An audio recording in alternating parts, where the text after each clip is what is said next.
Nous gagnons tout de suite l'amphithéâtre du Collège de France le 12 avril 2018 pour le cours de Vinciane Pirène-Delforge, Polythéisme grec, mode d'emploi.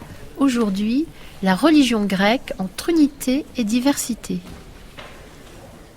Nous voici arrivés à la toute dernière étape du voyage auquel je vous ai convié cette année.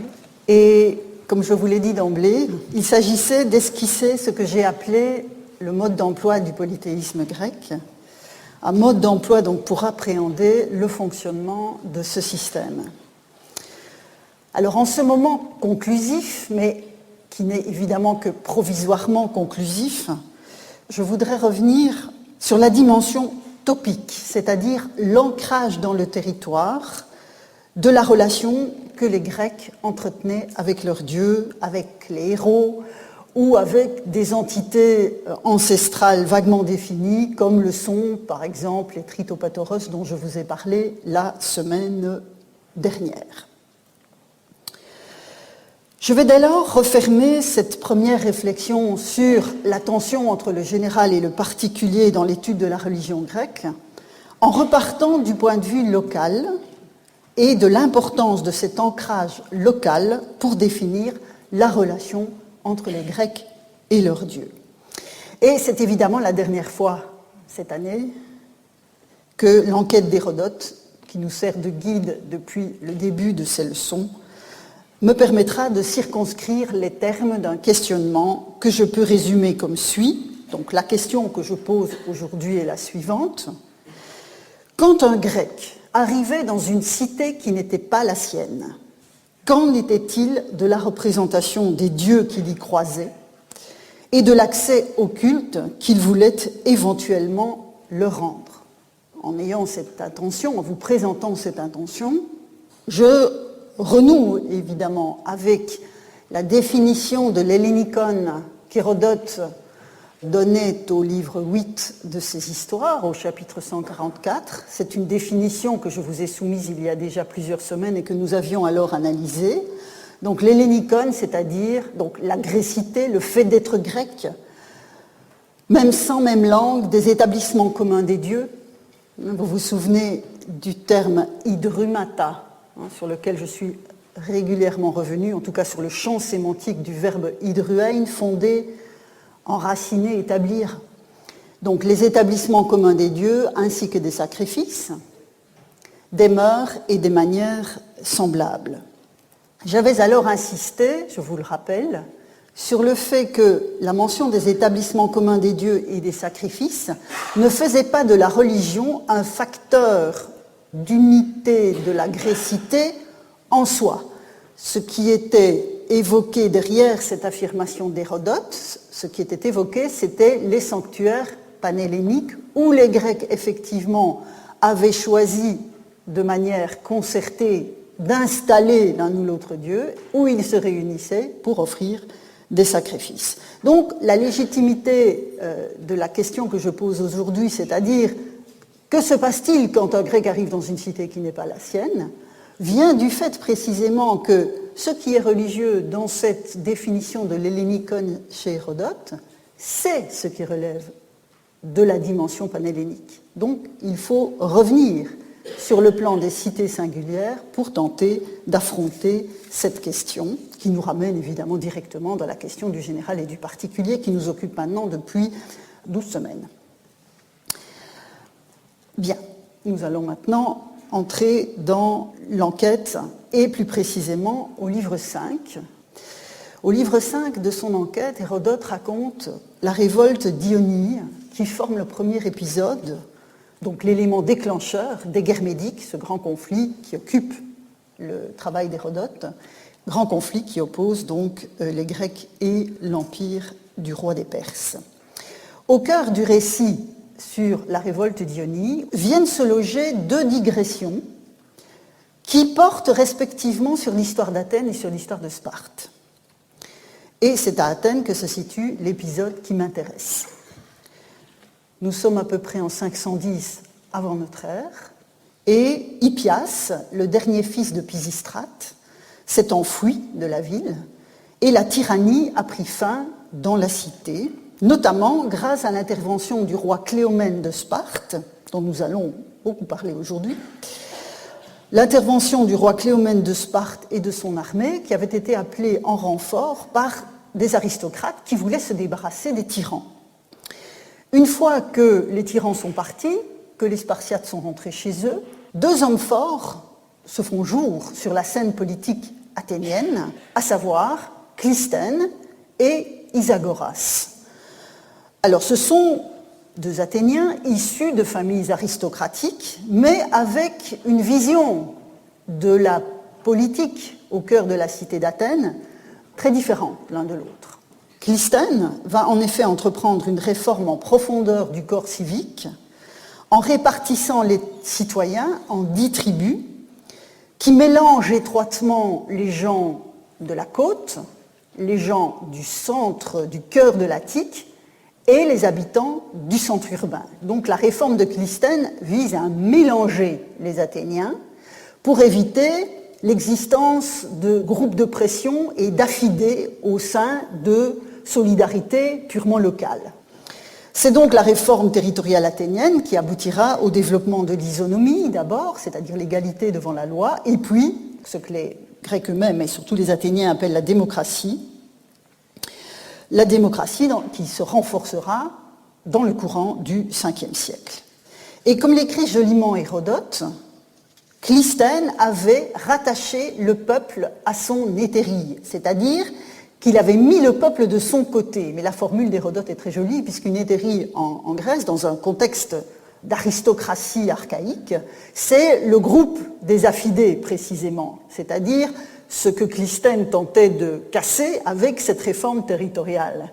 Et donc, en utilisant ce vocabulaire pour parler de l'association entre Clisthène et le démos, le peuple, Hérodote fait évidemment un clin d'œil à son lecteur ou à son auditeur.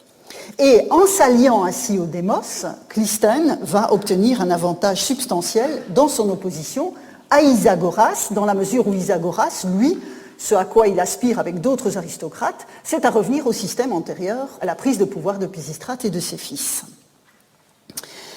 Alors, dans cette affaire, Isagoras voit progressivement la situation lui échapper et il va alors faire une nouvelle fois appel aux Spartiates. Et donc, Isagoras fait appel à Cléomène, qui est son allié spartiate, pour se rendre maître d'Athènes, mais finalement, les visées d'Isagoras et de Cléomène sont contrecarrées par le Conseil d'Athènes. Donc, les Lacédémoniens, les Spartiates, sont renvoyés chez eux, manu militari. Donc voilà le cadre, l'arrière-plan, sur lequel s'inscrit le passage que je veux vous soumettre et dont nous allons partir et qui va servir de fondement à notre réflexion pendant toute cette leçon. En effet, au cours de ces journées d'incertitude, où les Spartiates sont là, les aristocrates qui les ont appelés veulent prendre le pouvoir avec leur aide, pendant ces journées d'incertitude, nous raconte Hérodote, Cléomène, le roi de Sparte, serait monté sur l'acropole d'Athènes où s'élève l'antique sanctuaire, l'antique temple, l'ancien temple d'Athéna Poléas, la protectrice de la cité. Et je vais lire avec vous le texte en question. Donc, quand il monta sur l'acropole, prêt à s'en rendre maître, parce qu'évidemment c'est ça l'objectif, il était sur le point de pénétrer au cœur du sanctuaire de la déesse pour s'adresser à elle.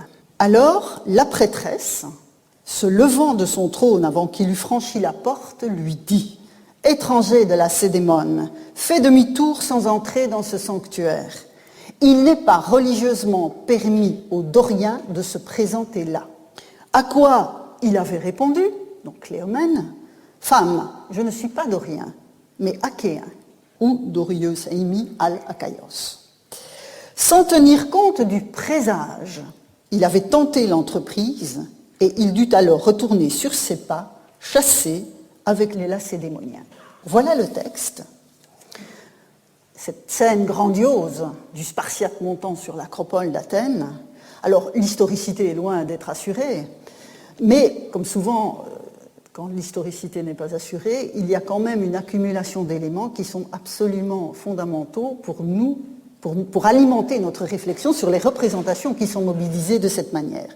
L'historicité n'est pas davantage assurée pour une autre scène du même type, qui met en jeu à nouveau Cléomène de Sparte, mais qui se passe cette fois-ci à Argos. Parce que Cléomène a fait cette démarche sur l'acropole d'Athènes, mais d'après Hérodote, il a fait de même dans la cité d'Argos, ou plutôt juste à l'extérieur de la cité, où s'élevait l'Héraion, c'est-à-dire le sanctuaire d'Héra, la divinité tutélaire de la cité d'Argos. Donc là, nous sommes au livre 6, chapitre 81. Il se serait rendu, donc le même Cléomène, dans l'Héraion, dans l'intention de sacrifier. Et je lis le texte avec vous. Alors que Cléomène désirait sacrifier lui-même sur l'autel, le prêtre l'interpella en lui disant qu'il n'était pas religieusement permis à un étranger de sacrifier en ce lieu. Cléomène ordonna aux ilotes qui éloignaient le prêtre de l'autel de le flageller, tandis que lui-même procédait au sacrifice. Et après ce passage, Hérodote nous dit que les Spartiates repartent chez eux. Or, l'intention affichée de Cléomène au départ, donc dans ce contexte du livre 6, qui n'est plus celui d'Athènes et de la crise entre Clisthène et Isagoras, l'intention première de Cléomène était de s'emparer d'Argos, donc de s'emparer de la cité elle-même, à la suite d'un oracle qui lui avait semblé favorable. Et puis, en fait, il n'a pas pris Argos, il est reparti à Sparte. Et, arrivé dans sa cité de Sparte, il doit évidemment se défendre auprès de ses concitoyens de ne même pas avoir tenté de s'emparer d'Argos. Et sa défense nous intéresse, car elle fait le lien avec un aspect de ce sacrifice offert à l'Héraion qu'Hérodote avait laissé complètement dans l'ombre. En effet, quand Hérodote met en scène Cléomène qui se défend auprès de ses concitoyens de l'accusation de n'avoir même pas tenté de s'emparer d'Argos, il explique que le sacrifice était favorable, mais une flamme a surgi de la poitrine de la statue de la déesse, ce qui l'a dissuadé de prendre la cité d'Argos. Et il ajoute qu'il l'aurait fait si la flamme était sortie de la tête, c'est-à-dire que le présage aurait pu être interprété autrement. Et Cléomène d'expliquer aussi que l'oracle initial était en fait un oracle pour lequel il s'était complètement fourvoyé. Alors, dans un cas comme dans l'autre, dans le sanctuaire de l'Athénapolias athénienne comme dans celui de l'Héra argienne, c'est l'assentiment divin, c'est l'approbation divine à son entreprise que Cléomène allait chercher. Dans le cas de la scène athénienne, il n'entend pas le présage qui passe par la bouche de la prêtresse, qui lui intime l'ordre de ne pas entrer là. Alors certes, ne pas entrer là, c'est ne pas entrer dans la partie la plus profonde du sanctuaire de la déesse elle-même. Mais c'est aussi une manière de le dissuader d'entrer dans Athènes elle-même. Il y a une sorte de métonymie là, qui s'opère entre le temple de la déesse tutélaire et la cité elle-même. Et donc, il était sommé de ne pas entrer dans Athènes avec des prétentions belliqueuses. Et il ne suit pas le présage avec les conséquences que j'ai évoquées tout à l'heure. Dans le cas d'Argos, en revanche, il suit le présage qui est envoyé par la déesse avec cette flamme qui sort de la poitrine de sa statue. L'économie narrative des deux épisodes n'est pas tout à fait la même. Dans un cas, on a la prêtresse qui se lève de son trône, qui lui dit « Tu ne peux pas rentrer dans le sanctuaire, les Doriens n'y sont pas autorisés ». Dans l'autre cas, c'est le prêtre qui lui dit « Non, non, non, non, un étranger ne peut pas sacrifier ». Mais l'une et l'autre scène jouent sur des prescriptions sacrificielles qui étaient bien connues par les lecteurs ou les auditeurs d'Hérodote. En effet, ceux qui prenaient connaissance de ces épisodes savaient très bien que des interdictions existaient, des interdictions radicales pouvaient exister, empêchant un étranger d'accéder à un sanctuaire, d'une part, et d'autre part, il existait une interdiction, dans un certain nombre de cas, à un étranger de procéder à un sacrifice de sa propre initiative, essentiellement dans une cité qui n'était pas la sienne. Donc, il y a ces deux injonctions qui sont sous-jacentes aux deux épisodes racontés par Hérodote et que ceux qui reçoivent ces épisodes connaissent parfaitement bien. En effet, quand on reprend l'expression qui est utilisée par Hérodote dans le passage du livre 6, vous voyez « Ukosioneina xeino autotituein », il n'est pas religieusement permis à un étranger de sacrifier en ce lieu, ce n'est pas une interdiction d'accès comme telle, mais l'interdiction de sacrifier sans passer par un intermédiaire local. C'est cela que ça veut dire. Et donc, quand le prêtre arrivait au-devant de Cléomène, la scène était parfaitement identifiable par les Grecs, c'est-à-dire c'est le prêtre qui devait servir d'intermédiaire. Et on a un très beau parallèle à cette situation qui vous montre que nous ne sommes pas dans un registre purement narratif. Nous sommes dans l'île de Chios. L'inscription est plus ou moins contemporaine de l'édition de l'enquête d'Hérodote, donc nous sommes dans un contexte chronologique cohérent. Donc nous avons affaire à une norme rituelle avec des données qui vous sont familières maintenant depuis que je vous ai parlé des splankna, des viscères des animaux sacrificiels, puisque Chios était l'île où les viscères devaient être placés sur les mains de la statue. Et dans cette norme rituelle précise, il est précisé que pour l'étranger, c'est le prêtre qui sacrifie pour lui. Donc on voit bien qu'ici, il y a la mise en forme prescriptive de cette nécessité d'en passer par le prêtre quand on est étranger. Ce qui veut dire que quand on est citoyen, quand on est un natif de Chios, habitant de Chios, citoyen de Chios, on peut, à titre individuel, poser le geste sacrificiel soi-même.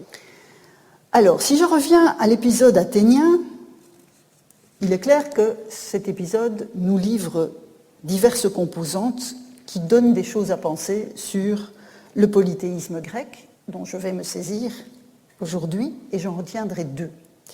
Tout d'abord, l'interdiction qui est posée par la prêtresse d'Athéna, et, deuxièmement, le fait que Cléomène se revendique achéen, ce qui est une étrangeté à première vue, puisque les Spartiates sont des Doriens.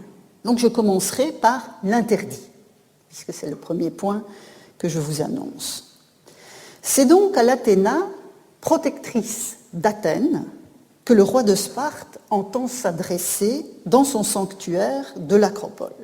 Il en est repoussé par la prêtresse, et l'image de cette femme assise sur son trône, un siège ouvragé, c'est ça que signifie Tronos, l'image de cette femme assise sur un trône et gardant la porte de la partie profonde du sanctuaire du temple est évidemment un tableau de circonstance. On imagine mal que la prêtresse d'Athénapolia soit restée assise sur sa chaise continuellement, attendant éventuellement qu'un étranger veuille entrer dans le sein des saints du sanctuaire. Donc c'est vraiment un tableau de circonstance, mais on sait par ailleurs que l'une des fonctions du personnel de culte était de faire respecter les règles en vigueur dans le sanctuaire dont il avait la charge. Et le cas de l'Héraïon d'Argos vous montre bien que le prêtre fait la même chose. Cléomène arrive, il lui dit non, tu ne peux pas sacrifier toi-même. Or, l'entrée d'un certain nombre de sanctuaires, je vous l'ai dit, était effectivement interdite à des catégories spécifiques de personnes, selon les cultes, selon les lieux. Tout cela est extrêmement varié. Nous sommes vraiment dans le local et dans la variété des motifs. Et les normes rituelles épigraphiques permettent de saisir cette dimension de l'interdiction à certaines catégories de personnes. Alors, pour être précise, certains de ces interdits sont associés à des règles de pureté très strictes ou à l'obligation d'être initié quand nous avons affaire à un culte de type électif. Donc ça, ce sont des circonstances précises, des règles de pureté qui sont particulièrement contraignantes dans le cadre de certains cultes, ou l'obligation d'avoir subi l'initiation pour accéder à un culte qui l'impose. Donc ça, ce sont des cas que je laisse de côté dans mon propos d'aujourd'hui. Et si je laisse ces éléments de côté, qu'est-ce qu'il reste ? Eh bien, il reste 3 composantes de la population d'une cité, ou en tout cas personne qui est éventuellement de passage aussi dans une cité. Donc 3 composantes sont susceptibles d'être frappées d'une interdiction explicite d'accès dans un sanctuaire. Ce sont les étrangers, les femmes et les esclaves. Ce type d'interdit, je vous entends rire, ou en tout cas ricaner, mais on va approfondir tout ça. Alors, ce type d'interdit implique ipso facto l'absence de toute participation au rituel qui se déroule dans le sanctuaire. Parce que, évidemment, c'est à ce niveau-là que se justifie l'interdit. Ce n'est pas simplement « vous ne pouvez pas y aller ». Non, c'est toute la participation à la vie rituelle du sanctuaire qui est interdit. Donc ce n'est pas un quelconque tabou qui frapperait le sanctuaire lui-même, auquel cas on s'entendrait plutôt à des questions de purification. Non, c'est vraiment une question de statut. C'est-à-dire que l'interdiction affirme la relation intime entre la participation au rite, surtout quand il s'agit de sacrifice, et l'affirmation du statut de ceux qui prennent part à ce sacrifice. Donc c'est vraiment cette dimension-là. Donc nous sommes à la fois dans le social, dans le politique, et évidemment dans le religieux, puisque je vous ai dit de longue date que tous ces éléments étaient interconnectés dans ce monde que nous essayons de comprendre. Alors je prends quelques exemples de ces prescriptions épigraphiques qui évoquent l'interdit d'accéder à un sanctuaire pour un étranger. On n'en a pas énormément. Un premier exemple qui nous vient de Délos, nous sommes donc à la fin du Ve siècle, à nouveau, et on a identifié, donc vous voyez dans les années 90, on a attribué 2 linteaux de porte à un sanctuaire délien d'Agnos, au sanctuaire délien d'Agnos. Agnos était considéré, donc c'est une figure mythique, considérée comme étant le fondateur de la cité de Délos. Donc il est lié au passé mythique de la cité et notamment la dimension de fondation antique. Et donc ce sanctuaire s'appelle dans les inscriptions l'Archégésion, c'est-à-dire le sanctuaire de l'Archégède, c'est-à-dire le sanctuaire du fondateur. Or, sur les linteaux de porte qui ont été attribués à cet Archégésion, on lit à un étranger, donc à un xénos, il n'est pas religieusement permis d'entrer. Donc ce sanctuaire, je vous le disais, est voué à Agnos, et dans une île, évidemment, qui accueillait par ailleurs, vous le savez, le sanctuaire panionien d'Apollon, c'est-à-dire une île, finalement, qui était ouverte aux habitants, notamment des îles voisines, l'injonction qu'un xénos ne pouvait pas entrer dans le sanctuaire du fondateur de la cité prenait évidemment tout son sens. Seuls les Déliens avaient accès au sanctuaire de celui qu'ils considéraient comme le fondateur de leur cité. Et on voit bien que là, c'est vraiment une question de statut. C'est en tant que citoyens de Délos qu'ils ont accès à ce culte. Et ça définit, dans une certaine mesure, leur statut. Alors, dans l'île voisine de Paros, une 50aine d'années plus tôt, une injonction comparable envers des étrangers doriens qui a été mise par écrit. Malheureusement, là, vous voyez, l'inscription est extrêmement mutilée. Et donc, voilà, j'ai traduit la première ligne. À un étranger dorien, il n'est pas religieusement permis d'entrer, et c'est la notion de thémis qui est ici énoncée. En revanche, on a beaucoup de mal à savoir exactement à quel culte on avait affaire. Alors, on pense que c'est éventuellement une Corée du centre urbain, mais tout ça est extrêmement peu clair, donc je ne m'y appesantis pas. Mais on voit bien ici, à nouveau, une interdiction d'accéder à un sanctuaire. Enfin, troisième exemple que je vais vous soumettre, il nous vient de Mykonos. Le texte date, vous le voyez, de la fin du IIIe siècle avant notre ère, et c'est un texte très important parce qu'il règle l'organisation des fêtes et des sacrifices dans le cadre du synécisme de la cité. C'est-à-dire que dans le courant du IIIe siècle, probablement 2 cités de l'île de Mykonos ont décidé d'unir leur destin, de devenir une seule cité. C'est ce qu'on appelle un synécisme. Et dans ce cas-là, il faut évidemment régler toute une série de problèmes très pratiques, mais aussi sur un plan religieux. Il faut rationaliser les fêtes, tout en continuant à respecter la tradition des 2 communautés. Et donc, c'est cette rationalisation de la vie religieuse, cette organisation de la vie religieuse de la nouvelle cité, qui a fait l'objet de cette mise par écrit qui nous a été magnifiquement conservée. Alors, on lit la traduction ensemble. Le 11, alors c'est du mois l'Énaïon, lors de l'assemblée, assémélait un petit de l'année, donc un jeune animal. On en fait 9 parts. Le 12, à Dionysos l'Aineuse, donc c'est-à-dire une épiclèse qui renvoie au nom du mois, donc à la fête qui s'y célèbre, un petit de l'année, pour les récoltes, vous voyez, Hypercarpone, à Zeus Chtonios et à Gai Chtoniae, des petits de l'année de couleur noire écorchés. Cela n'est pas religieusement permis à un étranger et la viande est à consommer sur place. C'est donc un sacrifice à un Zeus de l'humus et à une terre de l'humus, puisque derrière Chtonios et Chtoniae, vous avez le terme grec chtone, qui signifie cette couche noire et fertile qui est favorable à la croissance des végétaux.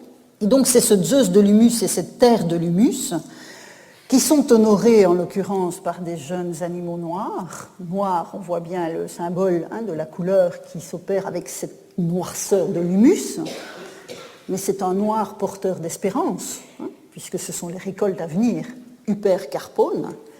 Et donc dans ce cadre qui met en jeu la subsistance de la communauté de façon immédiate, c'est dans cette circonstance-là que la cité de Mykonos a décidé d'exclure les étrangers. C'est une manière de mettre l'accent sur la communauté elle-même, et vous remarquerez que l'injonction à consommer les viandes sur place va accentuer encore cette dimension communautaire, locale, qui est liée à ce sacrifice pour le Zeus de l'humus et la terre de l'humus. Donc, dans la documentation que nous avons conservée, les prescriptions qui explicitent de la sorte des exclusions sont, il faut bien le dire, relativement rares. Et face à ce type de texte, l'interprétation peut varier selon le point de vue qui est adopté par le chercheur. En effet, que fait-on face à une injonction d'interdit ? Eh bien, soit on peut considérer que ceux qui sont ponctuellement interdits sont habituellement admis, et la prescription négative vient sanctionner quelque chose d'exceptionnel. Mais on ne peut pas totalement se satisfaire de ce point de vue, et on pourrait considérer que dans des cas particuliers, il est obligatoire, pour des raisons qui nous échappent, de consigner explicitement une pratique qui jusque-là était implicite. On ne peut pas exclure cette deuxième option. Donc ce sont des injonctions négatives qui sont très délicates à comprendre et surtout très difficiles à généraliser.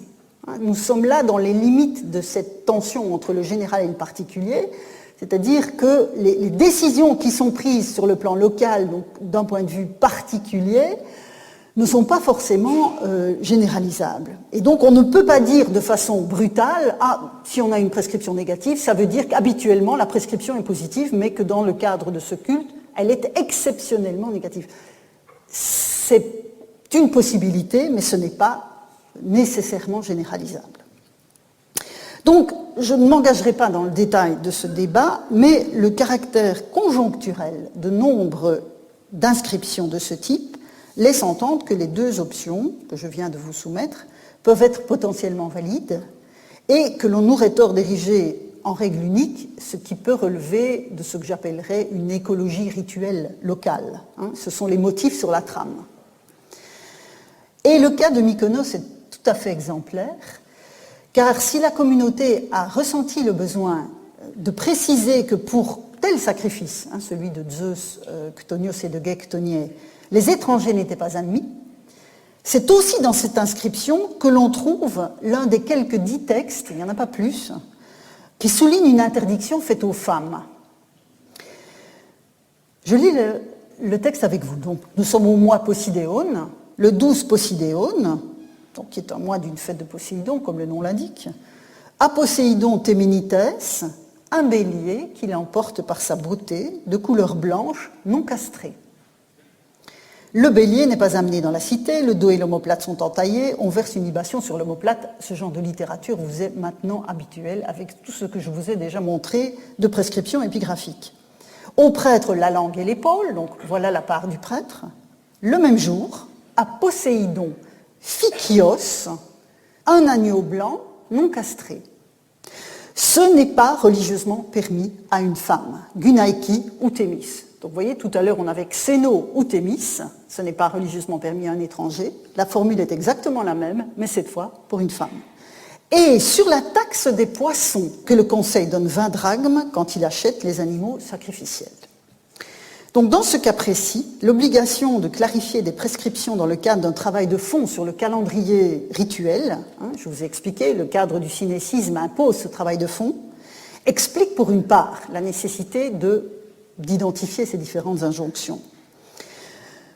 D'autres cas sont moins clairs. Je vous remontre de ce point de vue une inscription que nous avons vue la semaine dernière. C'était le parallèle que j'avais utilisé pour la découpe en 9e part, de la 9e part pour les tritopathoros. Je vous avais dit, pour Héraclès Stasios au début du 5e siècle, on avait l'injonction qu'il n'est pas permis de faire une division en 9 parts. Mais ce que je n'avais pas mis en évidence à ce moment-là, parce que ce n'était pas dans mon propos immédiat, mais que je convoque ici, c'est qu'il y avait une autre interdiction, enfin plusieurs autres interdictions. Cette inscription n'est faite que d'interdictions, et une de celles-là, c'est « Il n'est pas religieusement permis aux femmes de participer ou des gunaiki thémis ». Donc à nouveau, ce ou thémis, gunaiki ou thémis. Donc voilà le cas d'un culte d'Héraclès où on ne peut sacrifier ni un caprin ni un porcelet, les femmes ne peuvent pas participer, on ne peut pas faire une division en 9 parts, on ne donne pas de part d'honneur et aucun concours n'a lieu. Bon, on se demande un peu ce qu'on fait, il faut bien reconnaître. Et c'est une inscription qui a fait couler des litres d'encre. Donc ce qui m'intéresse juste ici, c'est de vous montrer un parallèle à cette injonction. En voici un autre qui nous vient cette fois de Phocide, donc nous sommes en Grèce centrale, à Élatée, et l'inscription est datée de la fin du 5e siècle. Elle est très brève. Dans le sanctuaire des seigneurs, l'anakeion, le sanctuaire des seigneurs, celui qui sacrifie peut dresser une tente, mais une femme ne peut pas entrer. Voilà, c'est la seule chose que l'on connaît de cet anakeion d'Élatée. Donc voilà le genre de texte auquel nous avons affaire à propos de ces interdits. Alors dans ces trois cas, donc celui de Mykonos, celui de Thasos et celui d'Élatée, le profil du dieu peut sans doute expliquer pour partie l'interdiction d'intégrer des femmes à la communauté sacrifiante, parce que c'est évidemment ça, je le répète, qu'implique l'interdiction. C'est pas simplement que les femmes ne peuvent pas mettre le pied dans le sanctuaire, enfin si, c'est ça aussi, mais c'est surtout qu'elles ne peuvent pas faire partie de la communauté sacrifiante. Pas d'informations, je vous le disais, sur les seigneurs d'Élatée, ni sur cet Héraclès stasien qui n'accepte pas grand-chose, mais du côté du Poséidon Phykios, nous pouvons peut-être davantage soulever le rideau et essayer de comprendre.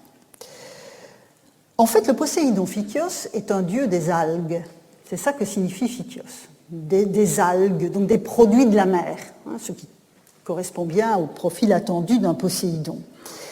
Ce dieu des algues donc, reçoit un animal non castré, c'est-à-dire dont la dimension mâle est particulièrement soulignée. Or, vous devez savoir que dans les prescriptions rituelles sacrificielles, quand des animaux mâles sont offerts, en général ils sont castrés, par défaut c'est ce qui est offert, et il doit être acheté, cet animal non castré, sur la taxe des poissons.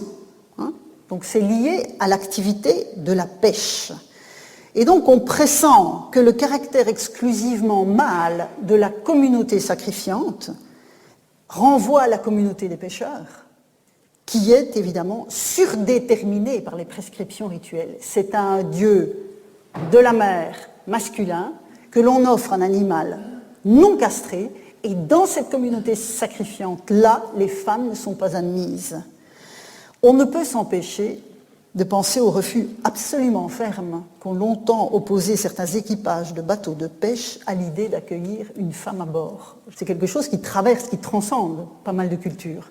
Et donc je me demande s'il n'y a pas là, dans cette injonction, une sorte de transfert de ce caractère masculin surdéterminé par l'activité en question et par le dieu auquel on offre cet animal. Donc voilà pour vous montrer que quand on dispose d'un certain nombre d'éléments, on peut aller un peu plus loin dans la compréhension de ce genre d'injonction. Ceci dit, à Élatée, les femmes ne peuvent pas accéder à l'anakeion.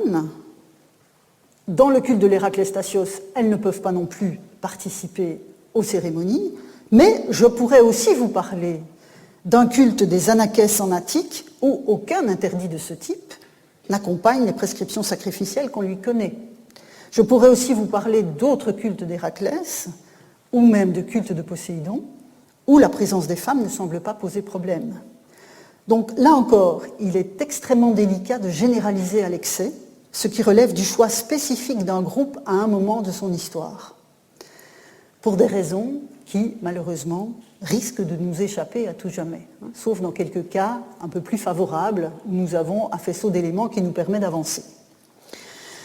Je referme la parenthèse sur ces interdits faits à la participation des femmes et j'en reviens maintenant à la question des étrangers et aux 2 textes d'Hérodote dont je suis partie, car leur arrière-plan relève d'une règle générale. Là, pour le coup, on a une règle générale qui est celle de la place d'un grec dans une cité qui n'est pas la sienne. Et j'en reviens au questionnement qui est le mien aujourd'hui.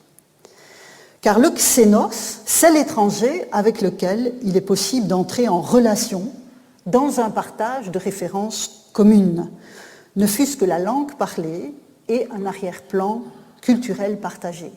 Donc un xénos, c'est avant tout un hôte, c'est quelqu'un qu'on accueille, et c'est essentiellement un grec. Mais il vient d'une cité différente, et donc il est étranger. Mais avec xénos, on a cette ambivalence du terme que l'on traduira à la fois par étranger et par hôte, des mots qui sont extrêmement différents dans notre vocabulaire, mais qui se ramènent à une seule notion dans le vocabulaire grec. Or, il est clair que l'axénia ne signifie jamais l'étrangeté. L'axénia, c'est l'hospitalité. Donc on voit bien que c'est cette dimension qui est mise en évidence. Donc la traduction de xénos par étranger n'est pas totalement satisfaisante, surtout en un temps, le nôtre, où le terme s'est chargé de tout le poids d'une altérité distante. Il faut bien dire que c'est extrêmement délicat aujourd'hui de traduire xénos par étranger.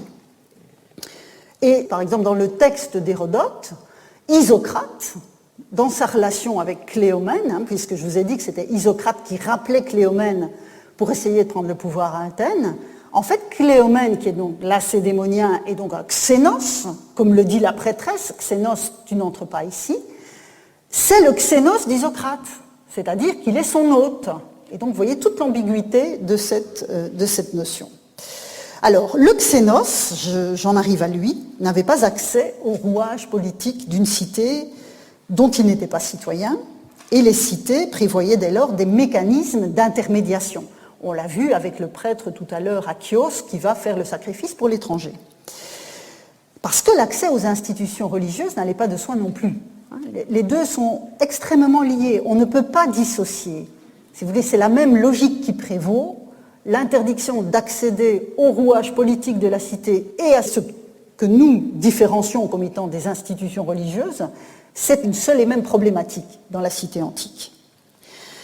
Donc cet accès aux institutions religieuses n'allait pas nécessairement de soi, mais avant d'en arriver à un interdit pur et simple, comme dans les quelques cas que nous avons vus, il y avait un éventail de mesures permettant à ce type de visiteurs, ce type de xénoi, d'accéder aux différents sanctuaires et aux feux sacrificiels d'une cité qui l'accueillait, donc on l'a vu à propos de Chios. Par la manière dont il met Cléomène en scène, tant sur l'acropole d'Athènes que dans la plaine argienne, Hérodote joue habilement sur deux plans. Et j'en reviens à la substance narrative du texte d'Hérodote. Il active la conscience de ses auditeurs-lecteurs que d'une part, certains cultes étaient purement et simplement interdits aux xénoi, et que d'autre part, ces derniers étaient susceptibles de participer à des degrés divers et selon des médiations spécifiques à la vie de la cité qu'ils visitaient. Par ailleurs, dans la construction narrative du texte d'Hérodote, le choix des divinités concernées par les démarches de Cléomène, à la fois en Attique et en Argolide, est tout sauf innocent. Que ce soit l'Athénapolias de l'acropole d'Athènes ou les rats de la plaine argienne, il s'agit à chaque fois de la divinité tutélaire de la cité dont Cléomène veut s'emparer, puisqu'il veut à la fois s'emparer d'Athènes, fût-ce pour remettre la cité à Isagoras, et il veut s'emparer d'Argos, puisqu'il pense qu'un oracle lui a dit que c'était possible.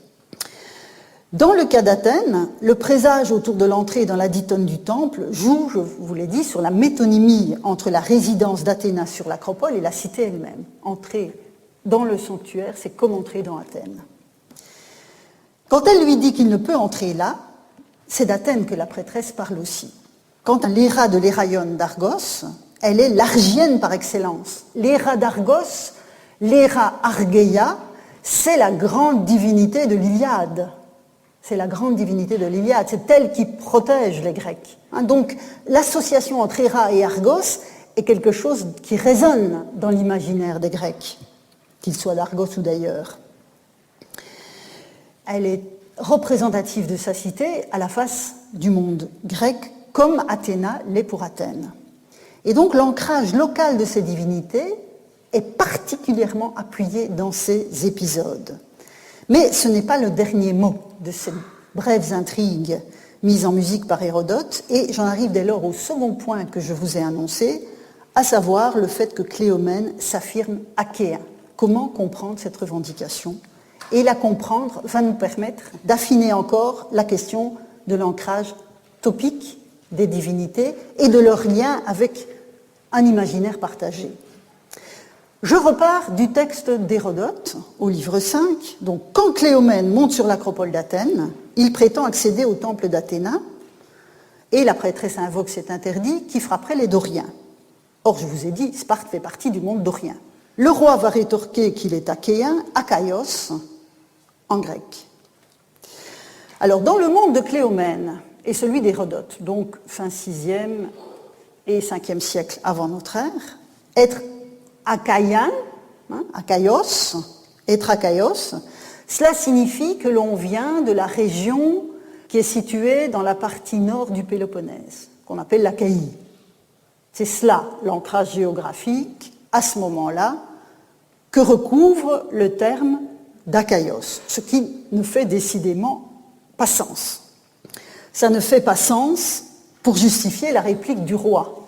En revanche, si vous vous souvenez de ce que je vous ai dit d'Hérodote comme étant le plus homérique des historiens, souvenez-vous, quand on a commencé à travailler sur Hérodote, je vous ai dit qu'il y avait dans l'enquête, en sous-jacent, une sorte de compétition avec l'épopée, mais une compétition en prose et qui passe par d'autres canaux d'expression. Mais les Grecs eux-mêmes considéraient qu'Hérodote était le plus homérique de leurs historiens.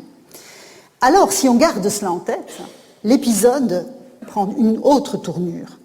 En effet, dans la tradition épique, et tout particulièrement dans l'Iliade, c'est en tant qu'Akaioi, les Achéens, que le poète désigne majoritairement les Grecs qui ont mis le siège devant Troie. Ils sont les Akaioi. Ils peuvent aussi être qualifiés de Danaoi. Dans la poésie hexamétrique, vous avez à la fois Akaioi et Danaoi pour identifier les Grecs qui combattent sous les murailles de Troie. Mais quand on fait une proportion de l'usage des deux termes, il est clair que Akaioi est utilisé près de 5 fois plus souvent que Danaoi. Donc on voit bien que la marque des guerriers grecs dans l'Iliade d'Homère, c'est d'être des Akaioi. Et il me paraît que c'est dans cette référence aux guerriers grecs qui ont fait tomber Troie que se situe tout le sel, tout l'intérêt narratif de la réplique d'Hérodote, qu'Hérodote place dans la bouche du roi spartiate. Et pour le comprendre, et vous voyez comme cela que je passe du local au panhellénique, nous allons revenir chez Homère. Et donc, je voudrais me replonger avec vous dans l'Iliade, ça fait toujours du bien.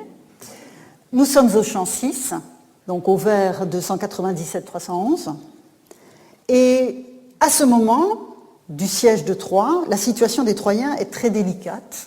Ils menacent de plier sous la pression des Achéens, c'est ainsi qu'Homère les désigne, et tout particulièrement sous la pression de Diomède, qui est un des guerriers achéens les plus efficaces avec Achille, et qui fait un carnage dans les rangs troyens à ce moment-là.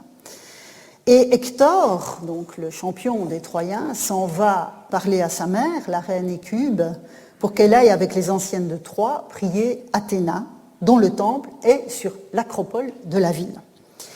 Hector dit à sa mère, tu prendras un magnifique péplos, donc une pièce de tissu particulièrement brillante, tu la déposeras sur les genoux de la déesse et tu lui feras le vœu, si elle nous soutient, de lui offrir de magnifiques sacrifices. Donc, après cette injonction d'Hector, voilà la scène, telle qu'Homère l'a décrit. Je lis avec vous. À peine ont-elles atteint le temple d'Athéna en haut de l'acropole que les portes leur en sont ouvertes par la jolie Théano, fille de Chysès, épouse d'Anténor, le dompteur de cavale que les Troyens ont faite prêtresse d'Athéna. Avec le cri rituel, toutes tendent les bras. La jolie Théano prend le voile, donc le péplos. Elle le met sur les genoux d'Athéna aux beaux cheveux, puis suppliante, elle adresse ce vœu à la fille du puissant Zeus. Puissante Athéna, protectrice de notre ville, ô toute divine, brise donc la pique de Diomède. Je vous ai dit que c'était lui qui faisait le carnage dans les rangs troyens. Fais qu'il tombe lui-même front en avant devant les portes C, donc une des portes de Troie. Et aussitôt dans ton temple, nous t'offrirons 12 génisses d'un an, ignorant encore l'aiguillon, si tu daignes prendre en pitié notre ville et les épouses des Troyens et leurs fils encore tout enfants. Ainsi prie-t-elle, mais Pallas Athéna fait non. Donc voilà le texte. Et cette scène dessine une situation qui est assez paradoxale. Alors que la déesse Athéna fait partie, avec la déesse Héra, la fameuse Héra d'Argos, des plus actifs soutiens des Achaïoi, des Achéens, des Grecs, elle est la divinité polyade, tutélaire de Troie, au sens où son temple s'élève au sommet de l'acropole et qu'elle est censée protéger la cité. On le voit dans l'expression ici, dans la prière des Troyennes, « Potniatenae erusiptolis », c'est-à-dire toi qui tiens notre cité, qui la protège, toi qui protèges, toi qui es le rempart de notre cité, ce qui est d'une ironie totale, évidemment, quand on connaît l'intrigue de l'Iliade. Et donc, ce sont en fait Apollon et Aphrodite qui protègent les Troyens, et Athéna et Héra qui protègent les Grecs, avec d'autres. Donc, d'un point de vue épique, du point de vue de la narration épique, les femmes qui prient Athéna s'adressent aux mauvais interlocuteurs divins, même si d'un point de vue civique, du point de vue local de la cité, elles font le meilleur choix qui puisse être. Elles viennent prier l'Athéna acropolitaine d'assurer la continuité de la communauté, on le voit bien, en protégeant les épouses et les enfants. Et cette logique civique se heurte évidemment à la logique narrative du poème. Athéna n'accède pas à leur demande, elle fait non, car dans l'épopée, Athéna est en quelque sorte hors sol, si vous me permettez cette expression. Elle est hors sol, et le refus qu'elle oppose aux Troyennes, seul le narrateur et les auditeurs le perçoivent. Les femmes en prière ne voient que sa statue et le péplos étincelant qu'elles ont déposé sur ses genoux, ces femmes qui sont pleines d'espoir, un espoir qui est aussi porté par la prêtresse Théano, qui a été choisie par ses concitoyens, celle qui porte la clé du temple, celle qui en ouvre les portes et promet des sacrifices au nom de la communauté, comme dans n'importe quelle cité historique de la Grèce. Et donc, il y a un effet dramatique dans cette scène qu'il ne faut pas négliger quand on la lit. Et donc, je reviens maintenant à Cléomène. Dans la scène de Cléomène montant sur l'acropole d'Athènes, en fait, c'est le oui d'Athéna à son entreprise de conquête que vient chercher le roi de Sparte. Ou plutôt, si je conserve le strict parallèle avec le chant 6 de l'Iliade, il vient quérir un non de la part de la déesse et son refus d'assurer la protection de sa propre cité, comme l'Athéna qui tenait l'acropole de Troie. Et on peut pousser le parallèle encore un peu plus loin, puisque évidemment, sous les murailles de Troie, qui remporte la guerre? C'est essentiellement par l'intermédiaire des chefs Agamemnon et Ménélas. Or, Ménélas est roi de Sparte. Donc vous voyez que là, il y a une résonance qui ne devait pas échapper, ni à Hérodote lui-même, ni à ses auditeurs. Et c'est un tel arrière-plan épique qui est convoqué par le statut d'Achéen qu'assume Cléomène face à la prêtresse athénienne. La prêtresse athénienne qui devient, en quelque sorte dans l'épisode, la Théano de la cité d'Athènes. Mais cette Athéna-là, elle n'est plus hors sol. Elle est enracinée dans la cité d'Athènes. Le point de vue est athénien et Cléomène sera chassée d'Athènes. Encore une fois, l'historicité de l'épisode importe peu. En revanche, les ingrédients qu'Hérodote y a injectés me permettront de conclure notre parcours, puisqu'il est temps, dans le polythéisme grec entre unité et diversité. Car cette Athéna dont je vous parle depuis un moment, de quelle déesse s'agit-il? Je vous ai dit, un grec étranger qui arrive dans une cité qui n'est pas la sienne, comment perçoit-il les divinités qu'il y rencontre? Et pour répondre à cette question, je dois compléter le tableau, parce que je vous ai parlé de l'Athénapolias sur l'acropole d'Athènes. Je vous ai parlé de l'Athéna Erysipolis sur l'acropole de Troie, dans l'Iliade. Mais vous devez savoir aussi, si vous ne le savez pas déjà, que sur l'acropole de Sparte, là d'où venait Cléomène, qui trouvons-nous? Athéna. Athéna, dont nous savons qu'elle porte, nous savons par Pausanias, qu'elle porte l'épiclèse sur l'acropole de Sparte de Polyoukos, c'est-à-dire celle qui tient la cité. Et donc voilà ces 3 sanctuaires d'Athéna sur des acropoles, 2 dans les cités historiques, une dans la référence épique par excellence qu'est l'Iliade. Que fait-on de cela? Alors tout est une question de perspective. À l'échelle locale, dont témoigne Hérodote, Athéna manifeste sa bienveillance à la seule communauté locale qu'il a installée en ce lieu. Et je reviens au bout de notre parcours à ce champ sémantique de l'installation que je vous ai seriné pendant plusieurs leçons. Cette installation, c'est-à-dire la fondation, la convocation d'une divinité à s'installer dans une communauté locale, c'est fondamental pour comprendre précisément les différentes perspectives qui se jouent. C'est à la communauté au sein de laquelle elle est installée que l'Athéna d'Athènes accorde ses faveurs, une communauté à laquelle Cléomène n'appartient pas. Il n'en fait pas partie. C'est pourquoi il est un xénos, qui ne peut entrer en relation directe avec l'Athéna locale. Mais si j'ai raison de voir dans la revendication d'être un akaios une référence à l'épopée, et plus particulièrement au chant 6, cette petite histoire atteste que pour Hérodote et ses auditeurs-lecteurs, l'Athéna, hors sol des traditions narratives, pouvait entrer en résonance avec le culte, ou les cultes, que les communautés locales lui rendaient sur leur acropole ou ailleurs, en l'enracinant dans leur territoire. Et ce lien, il passe par le nom de la divinité elle-même. Dans toutes ces différentes configurations, il y a Athéna. De la même manière, comme le disait Xénophon dans un passage que nous avons lu précédemment, Zeus, qui paraît toujours le même, possède de nombreux noms. Les dieux grecs sont profondément topiques, locaux, dans la mesure où c'est l'hommage rendu par les communautés qui font d'eux les dieux qu'ils sont, et non une quelconque révélation générique qui affirmerait leur existence et définirait les obligations des fidèles. Mais l'existence même d'un imaginaire partagé, et celui d'Homère est évidemment omniprésent dans la culture grecque, l'existence même d'un imaginaire partagé ne doit pas être négligée pour comprendre les choix qui étaient opérés à l'échelle locale par les communautés dans l'éventail de l'offre divine disponible.